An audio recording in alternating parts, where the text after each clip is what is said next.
Bonjour à tous, je m'appelle Martial et j'aime simplifier votre quotidien grâce aux outils numériques. Dans ma boîte à outils, j'ai des petits favoris. Parmi ces favoris, il y a Zilio. Alors Zilio, c'est une plateforme qui permet de développer ses propres applications mobiles sans coder, en les faisant vraiment sur mesure. Donc, j'ai décidé de vous le faire découvrir à travers une série de vidéos. Alors, cette série s'intitule De A à Zilio. Pourquoi? Parce qu'on va parcourir les différentes fonctionnalités de l'application, de la solution, sous la forme d'un abécédaire. Donc, je suppose que vous connaissez le principe. Abécédaire, de A à Z. À chaque lettre, on associe un thème, et donc on parcourt 26 thèmes. Cette première vidéo va être une présentation plutôt générale, puisqu'on va commencer par aller visiter ensemble le site web de Zilio pour découvrir un petit peu comment Zilio est présenté, qu'est-ce que ça nous promet. Et en deuxième étape, on commencera par découvrir vraiment Zilio, son studio, heu, une rapide manière de concevoir des applications. On va éviter de trop en dire pour cette fois-ci, parce qu'il y a encore 25 thèmes à couvrir.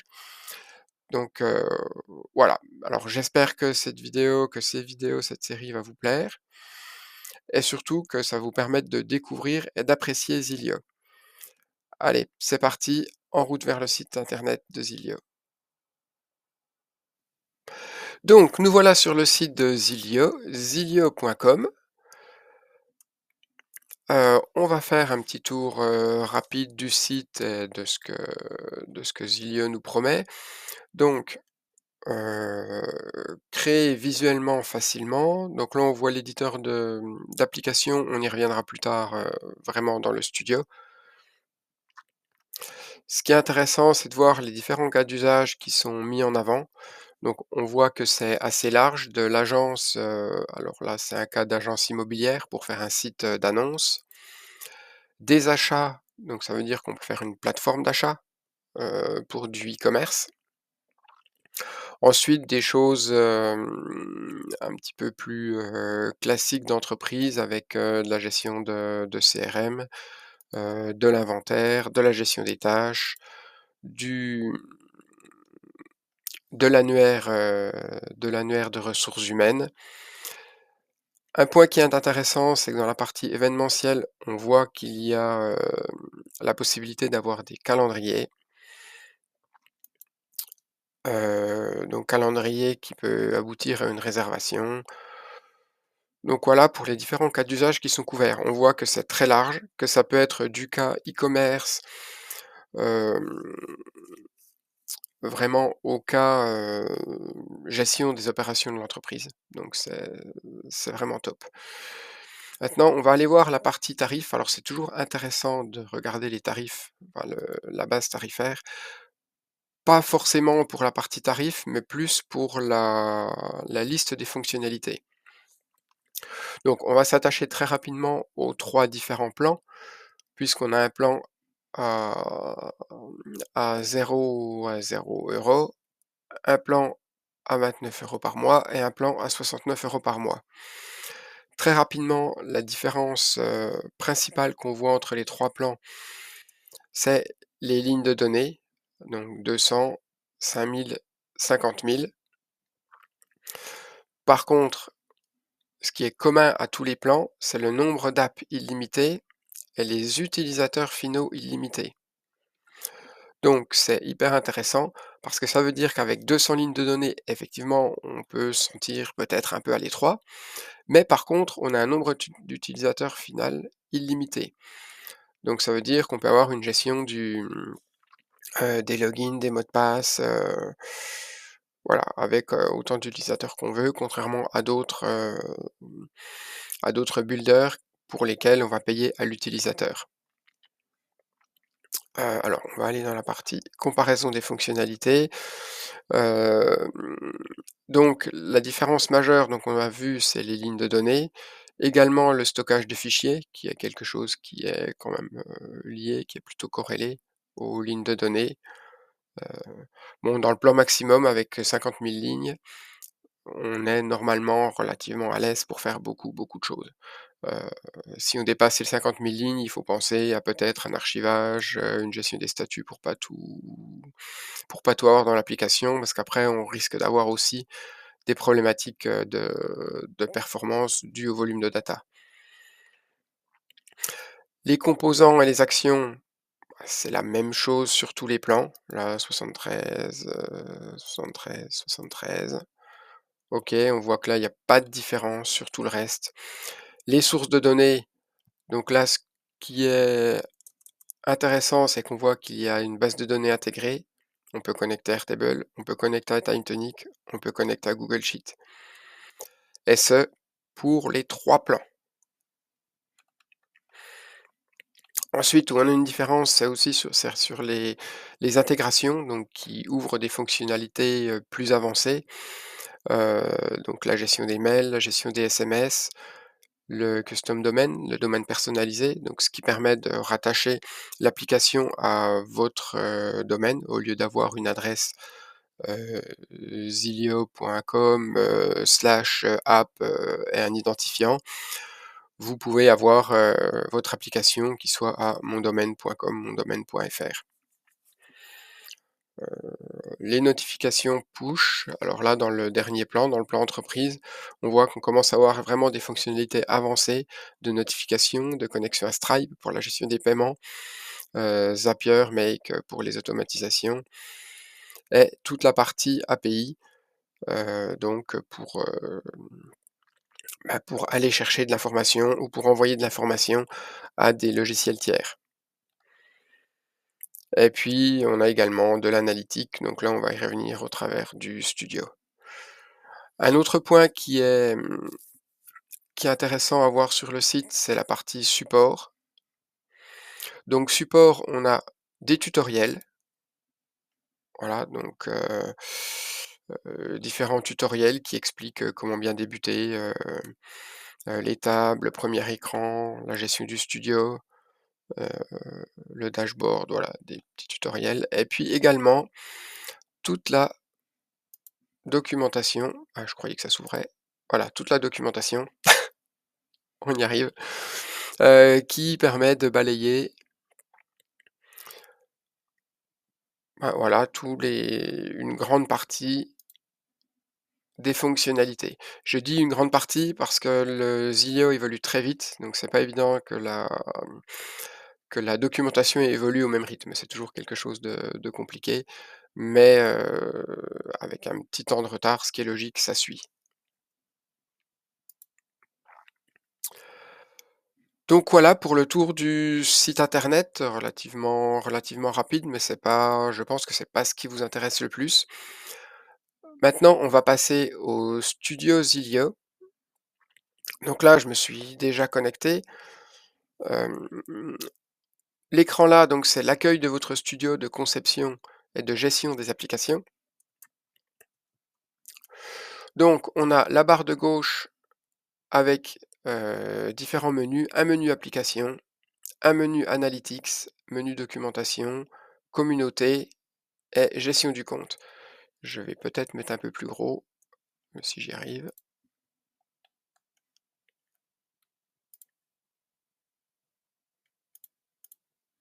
Voilà, ce sera certainement plus confortable à regarder. Donc, on va commencer par, donc la communauté, il y a une communauté Slack que vous pouvez rejoindre, où on discute, régulièrement des différents sujets, des évolutions, on pose des questions. Il y a une, bonne entraide entre les membres. C'est voilà, c'est sympa, une bonne ambiance. La documentation, donc on arrive sur les ce qu'on a vu au travers du site, c'est les liens qui y mènent. La partie analytics, donc là, c'est pour voir pour chaque, alors est-ce que j'ai ouais, voilà, pour chaque application, les différentes, les fréquentations. Donc là, c'est une application test, on voit en 7 semaines 7 jours, 4 semaines, 3 mois et cetera, les fréquentations et puis les types d'appareils. Donc voilà. Et la partie qui nous intéresse le plus, c'est la gestion des applications. Donc là, on voit dans la partie on a 3 blocs Alors toutes les applications, uniquement les applications publiées. Donc là, on voit, elles sont en statut running, toutes celles-là. Donc, c'est bien la preuve qu'elles sont publiées. Et puis la partie partagée, donc là, c'est plus quand on est, une agence ou qu'on développe pour quelqu'un d'autre ou même un indépendant comme moi. On peut intervenir sur les applications qui sont sur le compte du client ou d'une autre personne. Voilà, donc ce qui permet d'y accéder et de la gérer en termes de fonctionnalités d'administration, mais toutefois la propriété reste chez la personne à qui elle appartient. Donc si on voit toutes les applications, alors on a la première vue par tuile. Quand on clique là, on peut afficher une liste où là on voit les différents statuts, donc draft, c'est tout ce qui n'est pas publié. Voilà, moi j'aime bien la vue là, je trouve qu'elle est plus sympa. Et dans la partie basse, on a une liste de templates, de modèles de documents. Donc si on veut démarrer une application vierge, on prend le template blanc, là c'est ce qu'on va faire. Alors non, on va faire de A à Zilio pour rentrer dans le studio. Et vous voyez quasiment instantanément l'application a été créée. Alors comme je suis parti d'un template vide, on a une coquille vide, logique, qu'on remplira au fil des sessions. Alors, le studio, on a une partie designer qui permet, si on commence par la barre du haut, on a une partie designer qui permet de concevoir les différents écrans. Donc voilà. Une partie flow qui permet de les relier. Alors là, c'est pas vraiment représentatif. On va remettre un autre, voilà, même si c'est un écran vide, c'est pas grave. Une partie flow qui permet de relier les écrans.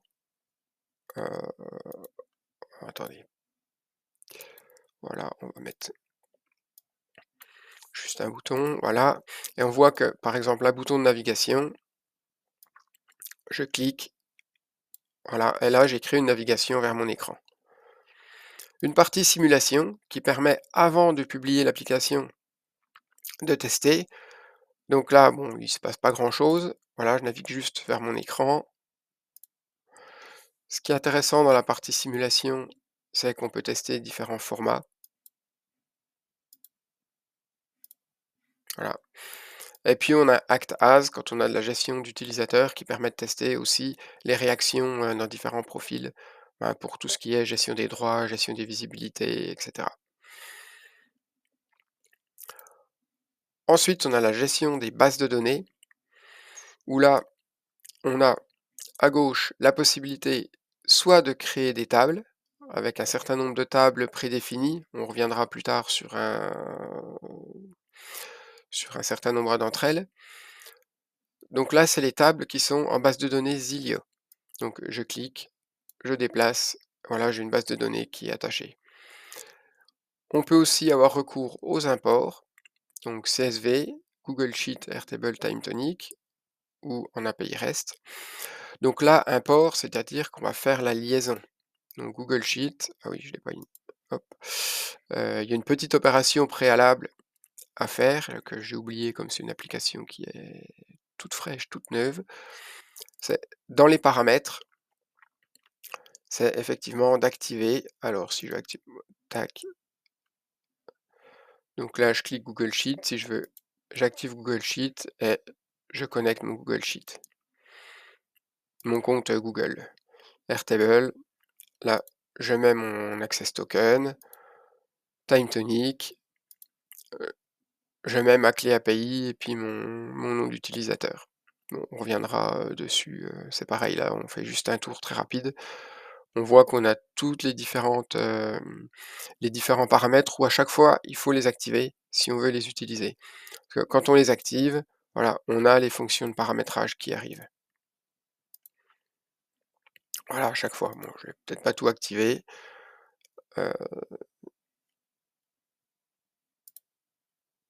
Voilà pour le tour assez rapide du menu du haut. Ensuite, sur la gauche, on voit, alors vous m'avez déjà vu rajouter un écran. On a des modèles prédéfinis d'écran. Donc là, j'ai pris un écran blanc, mais si on veut heu, un écran d'accueil, voilà. Là, j'ai un écran qui est tout de suite un petit peu configuré en écran d'accueil. On peut aussi mettre directement des écrans de login.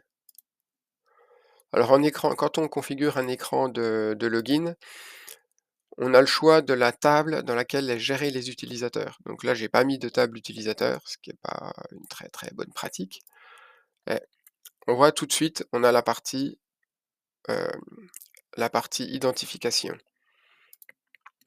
Donc on voit qu'après on peut avoir le login, la création de compte, voilà, la mise à jour de compte, changement de password, reset de password. On a aussi tout de suite des écrans de détail, de création, un écran de chat, on y reviendra aussi, parce que c'est un peu plus avancé comme, mise en place. Et puis des écrans enfin voilà, des multiscreens, des écrans, multiples où on peut avoir une liste et directement, alors là, je sais pas si ça va être très parlant vu les données, voilà, vous avez vu, ça a créé directement 2 écrans. Donc si j'avais des données dedans, j'aurais ma liste et là, j'aurais tout de suite accès à mon détail.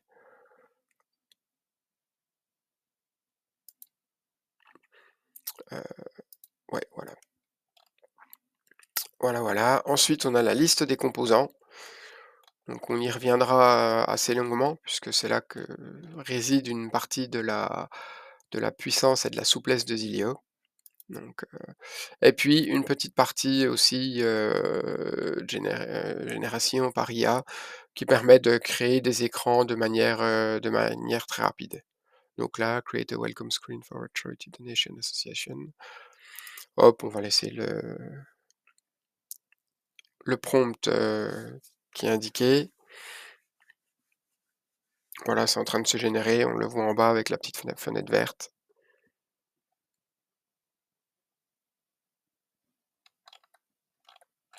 Alors, ils vont apparaître où les écrans? Je ne sais plus, j'avoue que je m'en sers pas trop de la partie là.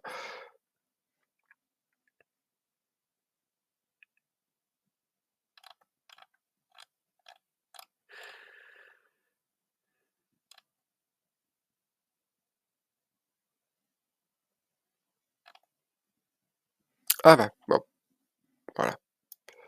Donc là, hop, on voit, on a un écran tout de suite qui est généré avec une image, un petit texte, voilà. C'était pour vous montrer, comment ça marche. Et puis, petit point intéressant, quand on clique sur un composant, vous voyez qu'on a un menu à gauche, à droite, l'autre gauche, la droite, avec du paramétrage. Donc du paramétrage en plusieurs, parties, une partie plus, visuelle, une partie propriété, donc là je suis sur un composant texte, donc c'est relativement rudimentaire. Du style un petit peu avancé et puis les conditions de display, d'affichage. Donc là, on peut mettre par exemple, si c'est un utilisateur logué, on fait apparaître le bouton ou le message. Si c'est un utilisateur non logué, on masque le bouton et on peut mettre un autre message. Donc voilà, je voilà et puis vous voyez que les propriétés changent en fonction du type d'objet, du type de composant sur lequel on clique. Donc on va pas aller plus loin pour l'instant, on va en garder pour les 25 autres sessions. On se retrouve très bientôt pour parler de la du premier bloc, enfin d'un premier bloc de composants que sont les boutons et leurs différentes s et les enfin la famille des boutons et les différentes sortes de boutons. Voilà, merci beaucoup pour votre, écoute et puis ma foi, à très bientôt pour continuer de découvrir Zilio ensemble.